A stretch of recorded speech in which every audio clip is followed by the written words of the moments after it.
Deməli müəllimlər, bugünkü dərsimiz sinfin idarə edilməsi mexanizmləri və strategiyaları olacaq. Bugünkü dərsimizdə biz prosedur nədir, qayda nədir, bu haqda danışacağıq və sinfi effektiv şəkildə idarə edilmənin yolları haqqında ətraflı şəkildə danışacağıq. Təlim tədris prosesində müəllimdən tələb olunan səriştələrdən ən vacib səriştələrdən biri də nədir? Sinfin səmərəli idarə olunmasıdır. Bəs biz sinfi necə səmərəli idarə edə bilərik? Bunun üçün nələri formalaşdırmalıyıq, hansı gözləntiləri qoymalıyıq və s. ətraflı şəkildə danışacağıq. Deməli, sinif səmərəli idarə olunmazsa, o sinifdə təbii ki, xaos olacaq, təbii ki, uşaqları dərsə cəlb eləmək olmayacaq, nizam-intizamsızlıq və təbii ki, akademik nəticələrə də birbaşa təsir etmiş olacaq. Və biz də bu xaosun qarşısını almaq üçün öncədən tədbirli olmalıyıq, dərsdə şagirdlərin nizam-intizamlı olmalarına çalışmalıyıq, sinifin dərs prosesinin axıcılığını təmin etmək üçün gözlənti, prosedur, qaydalar qoymalıyıq. İndi ayrı-ayrılıqda baxacaq görək, bu prosedur nədir, gözlənti nədir, qayda nədir, hamısına geniş şəkildə baxacaq. Yəni, bir sözdən, gözləntisiz, qaydasız, prosedursuz doğru, düzgün sinif idarə etmək mümkün deyil. Gözləntilər nələrdir? Gözləntilər müəllimin şagirdə onun davranışı və fəaliyyətinin necə olması barədə ötürdüyü bir mesajdır. Yəni, biz şagirdə bir mesaj ötürürük ki, davranışlarını bu cür etməlisən.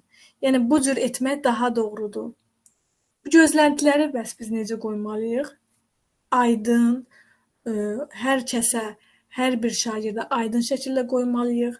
Çalışmalıyıq ki, gözləntilərin sayı çox olmasın, amma hər bir gözləntinin mənası nədir? Hər bir gözləntini oxuyan şagird, bilən şagird nələrə əməl etməlidir? Aydın şəkildə bunları bilmiş olsun. Burada məsələn yazılıb hamıya hörmətlə yanaşın, məsuliyyətli olun, təhlükəsizliyə riayət edin. Bu bir gözləntidir. Və biz bu gözləntiləri yazıb divardan da asırıq. Uşaqlar bilirlər ki, bu müəllimin gözləntiləridir və biz bunlara əməl etməliyik. Amma aydın deyil, düzdür, məsuliyyətli olun. Şagird bu məsuliyyətli olun bilmir. Məsuliyyətli olmaq nədir, məsuliyyətli olmamaq nədir və yaxud da hamıya hörmətlə yanaşın nə deməkdir? Məsələn, birinci, ikinci sinif şagirdi bunu necə anlasın? Və yaxud da təhlükəsizliyə riayət edin nə deməkdir? Ona görə də bu gözləntiləri biz şagirdlərlə bərabər aydınlaşdırmalıyıq. Onlar bilməlidirlər ki, hamıya hörmət edin, hörmətlə yanaşın. Hamıya hörmətlə yanaşın gözləntisi nə deməkdir? Onlar bilməlidirlər ki, sakit işləyin, başqalarının işləməsi üçün şərait yaradın. Başqaları danışanda onları diqqətlə dinləyin. Sözünü kəsməyin, növbənizi gözləyin. Nəzakətli sözlərdən istifadə edin. Artıq biz bunları şagirdlərə aydınlaşdırmış olsaq, onlar biləcəklər ki, hamıya hörmətlə yanaşın gözləntisi nə deməkdir? Məsuliyyətli olun. Məsuliyyətli olun, dərsə vaxtında gəlin, sinifə girərkən bütün materialların yerində olmasından əmin olun, verilən bütün tapşırıqları vaxtında yerinə yetirin. Artıq məsuliyyətli olun gözləntisinin nədən ibarət olduğunu şagirdlər bildikdə, əlbəttə məsuliyyətli olmağa çalışacaqlar. Və yaxud məsuliyyətli olun təhlükəsizlik baxımından da. Siniflərdə və dəhlizlərdə yeriyin. Yəni, qaçmayın da, sinifdə, dəhlizdə yeriyin. Əl-ayaq hərəkətlərinizə nəzarət edin, yəni diqqətli olun, birini o birisinə vurmayın, yıxmayın və s. Aydın şəkildə şagirdlərə bildirilməlidir. Və gözləntilər nə qədər ki, şagirdlərlə bərabər hazırlanmış olsa, onlar da müzakirəli şəkildə olsa, o qədər effektiv olacaq. Çünki məsuliyyətli olun bir yerdə bunlar təyin olunanda, bir yerdə hazırlananda, şagird də öz hazırladığına əməl etməyə çalışacaq. Ona görə müzakirəli şəkildə şagirdlərlə bir yerdə qoyulması daha uyğundur və dərs günlərinin, ilk gün dərs başlayanın, tədris ilinin ilk günlərindən gözləntilər qoyulmalıdır. Şagirdlər hansı gözləntilərə hansı bilməlidirlər ki, müəllimin bunlardan gözləntisi nədir? Yəni dərs ilinin ortasında mən bunları qoyum? Yox. Dərs ilinin ilk günlərindən gözləntilər olmalıdır. Qeyd elədiyimiz kimi, yəni gözlənti olmasa, şagirdlər hansı məqamda nəyə əməl etməlidirlər, hansı məqamda necə rəftar etməli olduqlarını bilmədikləri halda, əlbəttə ki, orada nizam-intizamsızlıq olacaq və bu da birbaşa dərsi pozacaq, müəllimdə və şagirdlərdə çətinliyi yaratmış olacaq. Gözləntilər bunlar oldu. Qayda nədir? Biz gözlənti ilə yanaşı qayda və prosedurlar da tətbiq etməliyik. Yəni biz qaydaları hansı anda tətbiq etməliyik, o haqqda danışaq. Qaydalar gözləntidə daha sərt formadadır. Yəni biz baxırıq ki, biz gözlənti qoyduq ki, məsələn, dərsə vaxtında gəlməliyik. Gözlənti qoyduq, belə bir gözlənti. Amma baxırıq ki, yox. Elə şagird hər dəfə gecikir, səbəbini araşdırırıq, yəni səbəbi yoxdur və s. Artıq bir gözləntilər artıq əməl olunmadıqda, həmin yanlış davranış dəfələrlə təkrar olunur və artıq sonda qayda qoyulur. Yəni qayda ən sonda qoyular. Yəni artıq gözləntinin bir önəmi olmazsa, o zaman qayda qoyular. Qaydada da şagird bilməlidir ki, qaydalar şagirdlərin nəyə əməl etmələri ilə bağlıdır və bu qaydaların sonunda müsbət nəticə və mənfi nəticə var. Yəni şagird müvafiq qaydada davranış nümayiş etdirsə, yəni qaydalara əməl etsə, təbii ki, nə olacaq? Bunun müsbət bir nəticəsi olacaq. Təriflənəcək, mükafatlanacaq. Mükafatlanmaq, yəni tərifləmə, yəni hər hansı da illa da mütləq hər hansı bir hədiyyə alım, yox. Mənfi nəticə isə, yəni şagird qaydaları pozduqda onun bir mənfi nəticəsi var. Bunları şagird bilməlidir ki, yəni və əməl etməlidir və yaxşı bir işin sonunda müsbət nəticə, pis bir işin sonunda, mənfi işin sonunda mənfi nəticə olduğunu bilməlidir ki, bu gələcək həyatında da bu təsir eləyəcək ona mütləq ki, gələcək həyatında da biləcək ki, hər hansı bir qaydanın axırı, hər hansı bir, məsələn, cinayətə gedib çıxa bilər. Ona görə də şagirdlərdə nəinki dərs prosesində bu ardıcıllığı, bu nizam-intizamlığı təmin etmək, həm də sonrakı həyat üçün bunları elə şagird vaxtında, uşaqlıqdan uşaqlarda formalaşdırmaq lazımdır. Amma bu həmən qayda qoydum, həmən gözlənti qoydum, bu belə olacaq, yox.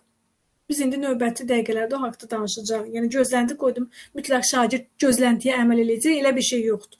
Bu vaxt alır, zaman alır və biz bunu necə formalaşdırmalıyıq, o haqda danışacağıq. Deməli, müəllimlər, qaydaları bildik ki, qaydalar nə oldu? Şagirdlərin gözləntilərə əməl etmədikdə gözləntidən daha sərtdir qayda və biz qaydaları qoyuruq ki, həmin o mənfi davranışların qarşısını almaq üçün.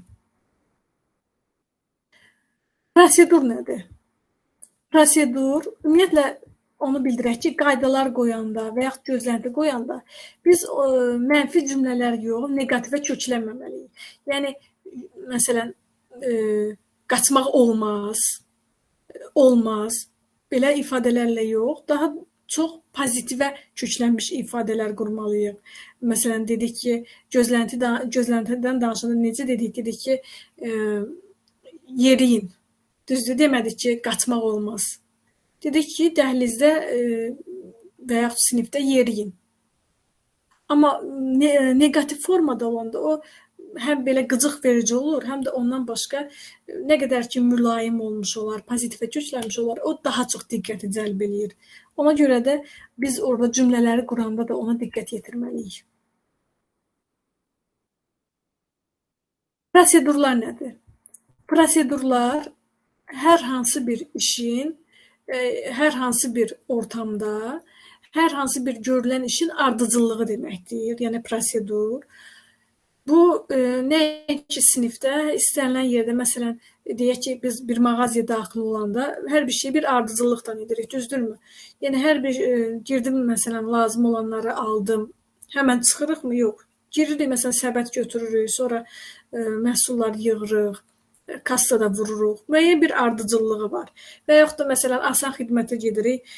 Asan xidmətə gedəndə nə edirik? Əvvəl yoxlanmadan keçirik, sonra növbədən keçirik, qəbz götürür və s. Hər hansı bir ardıcıllıqdan gedir. Yəni prosedur ardıcıllıq deməkdir. Və biz bu prosedurları sinifdə də tətbiq etməliyik. Necə tətbiq etməliyik? Bu prosedurları da bizim tətbiq etməyimiz bizim doğru şəkildə, düzgün şəkildə dərs prosesimizin axıcılığına xidmət edir. Məsələn, dərsə gecikən uşaq, dərsə gecikən şagird gəlir, neynir? Çox zaman belə olur da. Qapını döyür, tak, girdi, 5 dəqiqə, 10 dəqiqə gecikib. Hamı çalışma eləyirdi. Girdi, olar müəllim. Vəssalam, hamının fikri dağıldı. Düzdürmü? Sonra nə qədər müzakirədən sonra keçib oturur yerində. Uşaqların artıq qapı döyüləndə elə fikirləşdilər, görəm kimdir gələn. Keçdi içəri, istər-istəməz hər bir uşağın fikri yönəldi. Düzdürmü? Dərs prosesində ciddi şəkildə mane oldu mu? Oldu. İndi sonra o şagirdləri dərsə cəlb eləmək çox çətin məsələdir ki, onları yenidən o dərsə kökləyək. Prosedurlar ona görə lazımdır ki, yəni çox zaman müəllimlər nə deyirlər, 45 dəqiqə çatmır. 45 dəqiqə azdır bir dərs üçün və s. Bu gözlənti, qayda, prosedurlar tətbiq olunsa, dərs də axıcı olar və o 45 dəqiqə də yetərli olmuş olar. Məsələn, dərsə gecikən şagird belə bir qayda qoysaq ki, məsələn, dərsə gecikən zaman sinifə daxil olanda qapını döymür, gəlir, keçir, sakitcə yerində oturur. Biz bu prosedurları qoymuş olsaq, şagirdlərə dərs prosesinə mane olmayacaq. Şagirdlər də öz işlərində olacaqlar. Gəlib oturub sakitcə bu da həmin o gecikən şagird də dərs prosesinə qoşulmuş olacaq.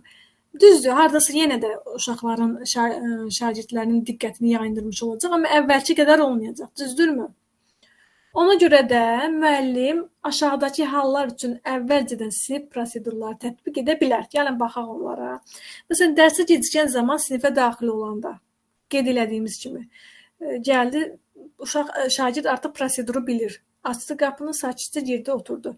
Və yaxud da diqqətin müəllimə yönəlməsi lazım olanda. Məsələn, diqqət lazım olanda müəllim bir əlin qaldıranda şagirdlər bilir ki, hamı qələmləri yerə qoymalıdır və müəllimə baxmalıdır.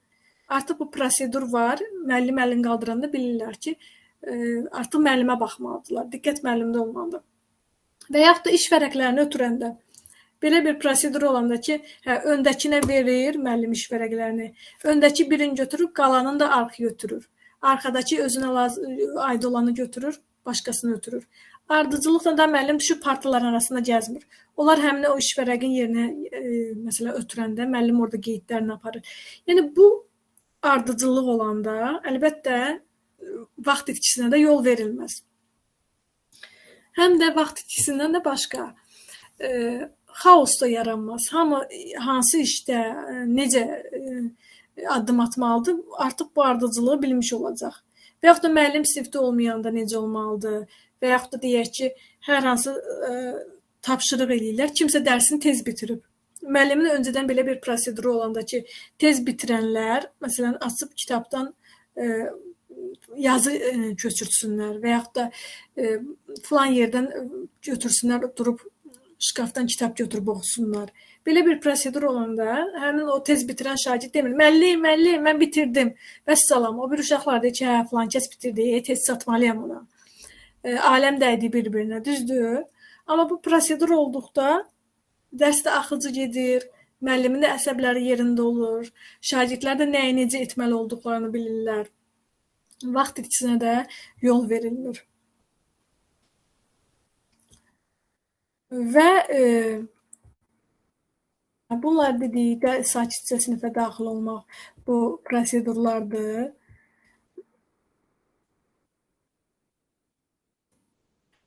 Sinif müzakirəsi proseduru.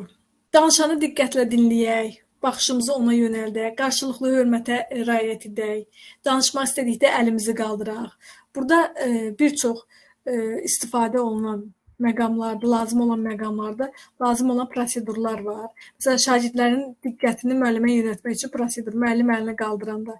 Yəni müəllim bu prosedurları icra etməklə qeyd elədiyim kimi dərs prosesində axıcılığa və axıcılığa təmin etməklə eyni zamanda da əlavə səs-küyün, vaxt itkisinin qarşısını almış olacaq. Dərsimiz uzun olduğuna görə 2 videomuz olacaq müəllimlər. Davamını isə növbəti videoda çəkəcəm, dərsin ikinci hissəsində.